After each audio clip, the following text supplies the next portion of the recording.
Enzo Maresca broke the Chelsea internet because the reality is all he did was come out and give his opinion on Reece James and everybody's upset. I'm going to tell you what he said. I don't think it's that deep. If anything, I actually love when managers want to experiment and make players better. And also, I've got a comparison of two players Reece James is very similar to in terms of profile and what he could become moving forward. Stay tuned. Furthermore, we get an update on three players, Malo Gusto, Wesley Fofana and Romeo Lavia. Apparently, all three of them are available for Leicester this weekend, and then we've got Enzo Maresca saying all of this. Finally, Moises Caicedo. Is he going to get rested for the game against Leicester? Enzo Maresca has his say before the Chelsea game for that, and also he has a big plead for the fans. He wants them to do one thing for 95 to 100 minutes of the game. But before we get started, I need to tell you lot something. You lot watch this channel on a regular basis and you lot support it more than you believe. In Pep Boys, more than you believe. But what I need from you guys is to hit that like button. 1,000 likes goes a massive way, especially if you're the regulars that watch it.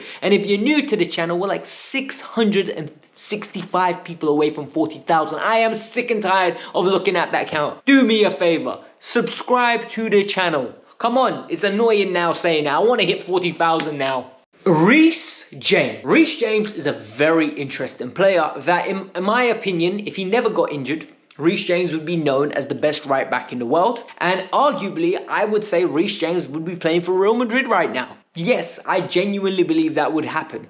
I think Real Madrid are looking for a right back. Reece James would have been the bona fide star in that position, and they would have tried to get him. And I don't know whether Bluco would have sold him, but one thing I do know is all players want to play for Real Madrid. That's just the sad reality. However, what has happened? Enzo Maresca yesterday, after the game, has decided to talk about Reece James's future and spoke about his position. He said he's a great leader. He's a top player. The moment I got the job, I sent him some clips and I told him, this is how I can see you playing in midfield.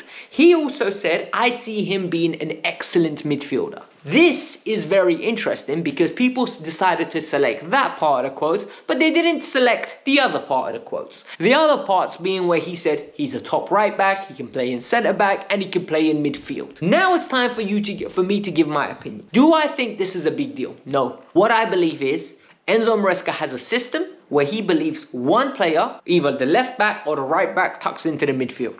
Whether it's in the attacking third or whether it's in the bottom third where he has to basically sit in front of the defense. Reece James, in my opinion, can do that to a very good standard, and I believe would be eventually a fantastic player at doing that. Furthermore, can Reece James play in front of the defense full time and be a CDM?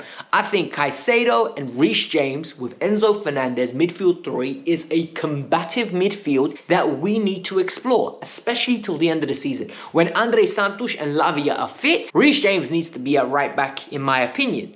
But Enzo Maresca is the manager. Enzo Maresca's body is on the line and soul, like The Rock would say, for this job. If they lose, it's his fault. If they win, he gets praised. It's a simple equation, really. You don't need to be an expert in mathematics to understand that. When we win, it's the manager's good. When we lose, the manager gets blamed. Simple.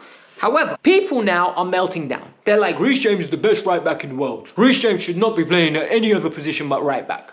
What I'm going to say to those people is very interesting and very simple for you guys to understand. Number one, whenever there's change in any walk of life, people don't like it. Whenever there is a little bit of change from the normality, people get very defensive. And then when time catches on with innovation, all of a sudden people go, oh yeah, that made sense. Why didn't we do it before? So what's happening now is with this whole inverted fullback and Reece James being in a different position, it's not natural. When Reece James played at the back three, this year earlier, people were saying he's being wasted. When he plays at fullback, people say he's going to break down. When he plays in midfield, people are saying, oh no, he can't do the midfield well enough. He's not agile enough. What this tells me is people are just always unhappy. Furthermore, I've got two examples of players profile-wise that were very similar. Philipp Lahm and Kimmich. Yes, they're not as stocky as Reece James, but they were ballers to every little detail the same way Reece James is. They could play right centre back easily. They could play right back easily, right wing back easily, centre mid easily. Kimmich to this day now, I think is not of the same level as a Reece James and a Philipp Lahm, but he's still a top player.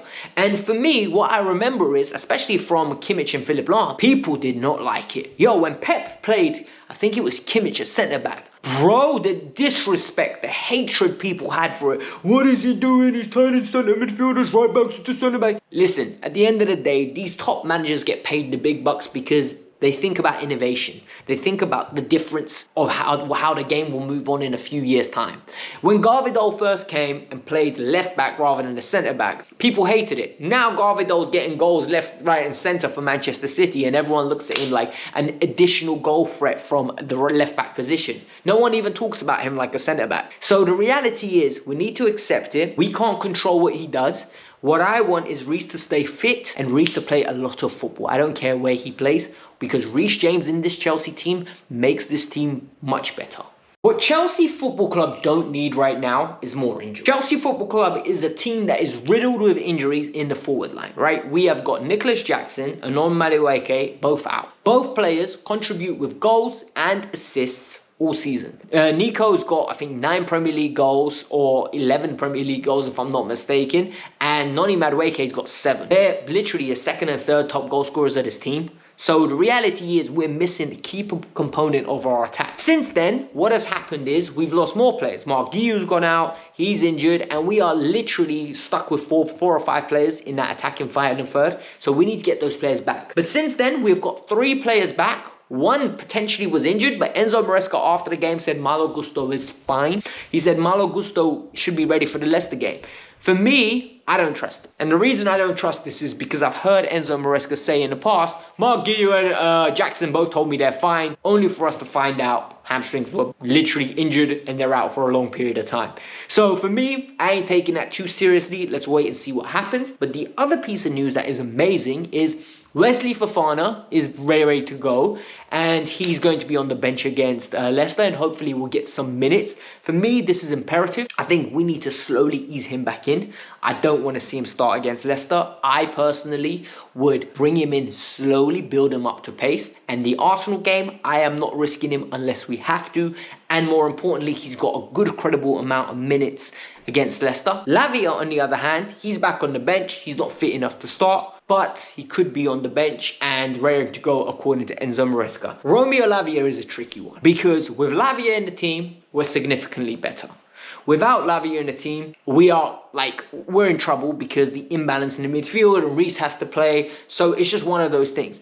What do we need to do? What we need to do, in my opinion, is we need to give Fofana and Lavia 15 to 20 minutes max.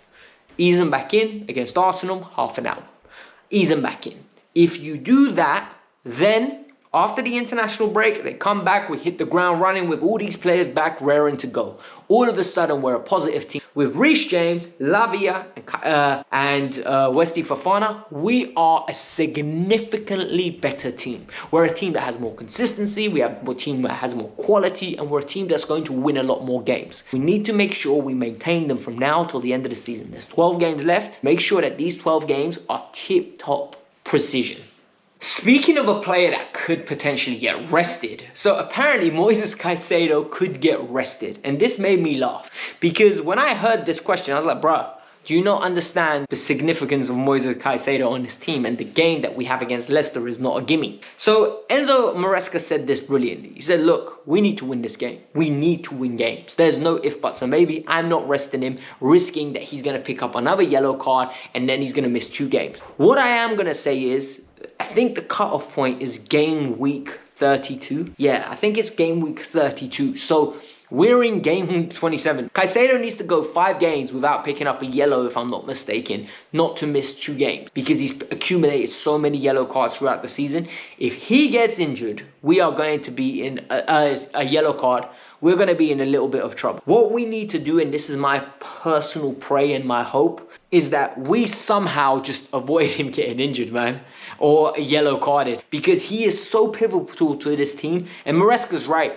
You can't rest him against Leicester because you're scared of what it means if you play it. You can't do that. 3 points against Leicester is the same 3 points in the league table as it is against Arsenal. Caicedo playing against Leicester helps us win a lot more than if he plays against Arsenal, and the probability is that we win. The reality is, this is a hole that we're in. This is a mess that we're in, and we need to deal with. We need to be realistic, we need to be open, and we need to be honest. We need to play Caicedo, hope Lavia gets fit and raring to go, and then you have Lavia that can compensate if Caicedo is hurt for these games. It is what it is. It is a difficult situation. The final thing that Enzo Maresca has asked from the fan base is, we need their support. Like, that's what he said. We need your support from 95th to 100 minutes on Sunday. And I really don't like that he's asking this. And purely based on the fact that it means they're not feeling like they're having our support. I think a lot of fans, right, we've forgotten what it means to support a team. I think we're so accustomed to winning under Roman, right, that we got so prone to winning, we were always expecting trophies around the corner. Then Blueco came in, and what happened is we've not been winning. So we've become angry. And now, the minute half an hour doesn't go in our favor in the first half, like yesterday, I actually had to G-check myself. I had to ask myself after I did the review. We won 2-1.